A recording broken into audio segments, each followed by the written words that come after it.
যাচ্ছি, একটা গাড়ি রাস্তা দিয়ে যাচ্ছিল, তো হঠাৎ করে একটা মাছ পড়ে গেল। মাছটা পানি না পেতে অনেক কষ্ট পাচ্ছিল, আর হঠাৎ একটা আজরাইল এসে তার জান কবজ করার জন্য।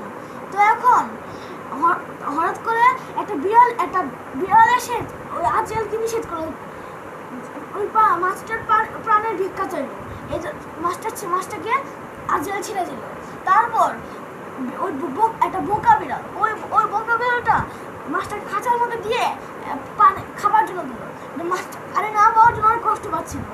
তো আজরাইল পানির দিকে ইশারা করছিল, বলে বোকা বিড়ালটা ওকে পানি খেতে দেয়, কিন্তু পানি না করার জন্য মাছটা আরো কষ্ট পাচ্ছিল। এই জন্য আজরাইল বুঝতে পেরেছিল যে এই বোকা বিড়ালটা কখনোই মাছটাকে বাঁচাতে পারবে না। তো এই জন্য বোকা বিড়ালটা মাছটাকে থাপ্পড় মারতে থাকে, তারপর দৌড়াতে থাকে হাসপাতালে নিয়ে যাওয়ার জন্য। তারপর তার সাথে